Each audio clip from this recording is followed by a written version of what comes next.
But first, every day now, there's more panicked carry-on from various levels of government trying to work out the practicalities of achieving the legislated 43% emissions cut and keeping the lights on and keeping your power bills down.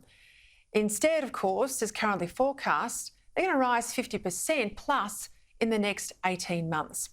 The latest absurdity is the demand by the New South Wales government that Western Australia make its reserved gas available to everyone else, as if it could magically summon up an east-west gas pipeline, which doesn't exist, or expedite an East Coast gas import terminal, which still is years away. Let's forget for a moment all the arguments about whether the 43% cut is or is not good policy. Let's just look at the practicalities of achieving it. To get where the federal government has said we must legally go, the coal is currently 60% of our power supply. And under the plan, it's got to get down to under 10%. 8 years' time, within 8 years' time. Renewables, well, they'll have to rise from supplying around 30% of our power to over 80%. Again, 8 years' time.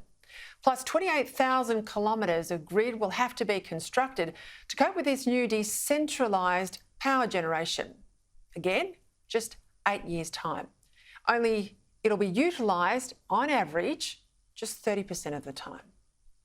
In a moment of candour, Energy Minister Chris Bowen recently said that achieving the government's goal would require the installation of 40 large wind turbines every month and 22,000 standard solar panels every day for the next 8 years. We will need, Bowen said, to mine, move and manufacture immense volumes of material, energy and equipment, and to train and mobilise hundreds of thousands of skilled workers in a collective endeavour that is almost unprecedented in scale. Because lowering emissions is now a religion, there's just this blind assumption, like the loaves and the fishes or the water into wine at Cana, that somehow it'll all just happen. Only what if it doesn't all just happen? In Victoria, new wind farms there can take up to 51 months to be approved. Take the Hume Link power line. It's going to connect Snowy 2.0 to the New South Wales power grid. Its cost has reportedly blown out from the original estimate of $1.35 billion to $3.32 billion. And a project first put up in 2018 is still nowhere near final approvals. As well, at roughly $10 million per kilometre for Hume Link, given the now higher costs for steel, construction and environmental offsets, Labor's estimate is just $80 billion for the extra 28,000 kilometres of transmission lines we need. Now, that looks like it's out by a factor of nearly 4. Then there's how to keep the power on when the wind isn't blowing and the sun isn't shining, which, as Europe has found, can happen for weeks at a time. Australia's average daily power needs currently peak at around 28,000 megawatts. But that's before all the electric cars are thrown in, and we're told supposedly they'll surge into use by 2030. At peak storage and without replenishment, Snowy 2.0 could keep just 2,000 megawatts of power, or 1/14 of what we're going to need, going for just over a week.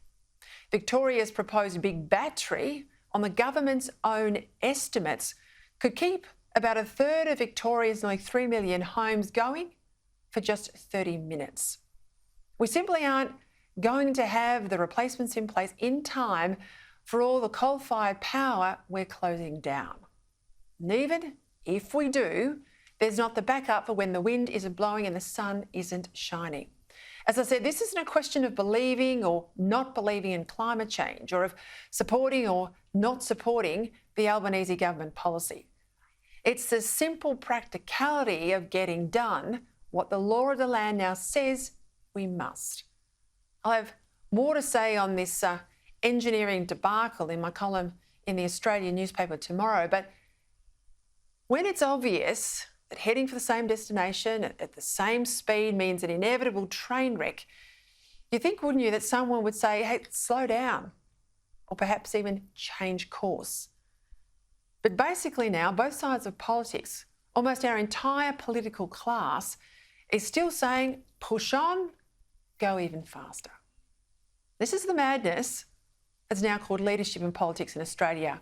When's it going to be called out?